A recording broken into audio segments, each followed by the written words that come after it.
Assalamualaikum warahmatullahi wabarakatuh. Berganti ke bab baru, kita akan belajar mengenai biografi.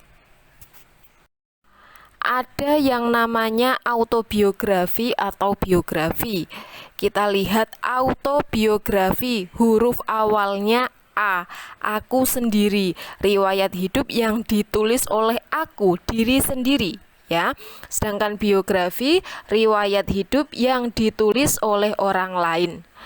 Dalam biografi dapat diceritakan dari tokoh lahir hingga tokoh meninggal dunia atau sebagian dari hidupnya. Nah, informasi yang ditulis harus berdasarkan kenyataan atau faktual. Secara umum, tokoh-tokoh yang ditulis dalam biografi adalah tokoh terkenal, tokoh sukses, atau orang yang berperan besar bagi orang lain.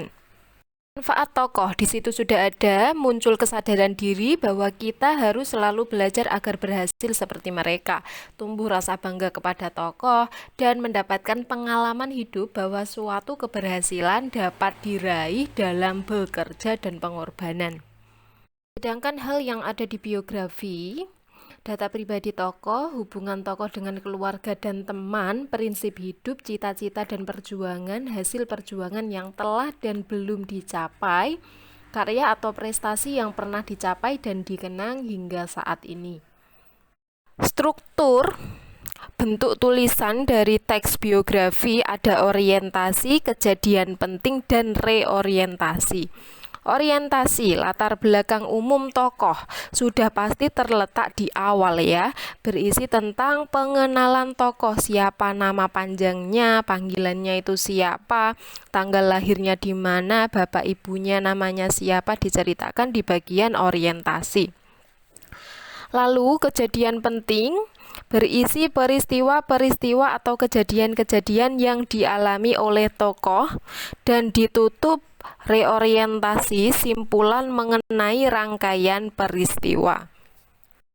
3 hal penting yang dapat kita temukan di teks biografi. Pertama, kepribadian unggul yang dapat diteladani, perbuatan, kelakuan, atau sifat baik yang dilakukan tokoh selama hidupnya.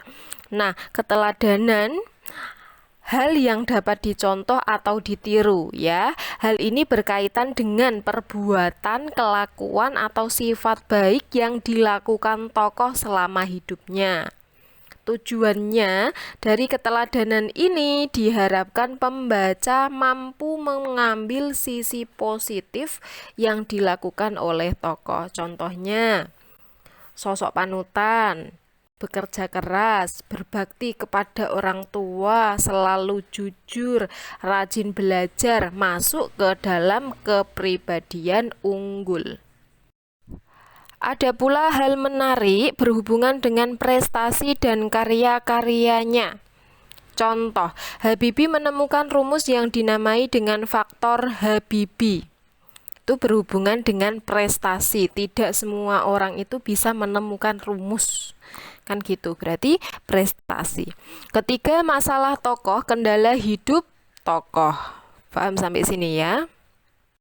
Singkat saja pembelajaran hari ini. Minggu depan kita mulai analisis soal-soal teks biografi.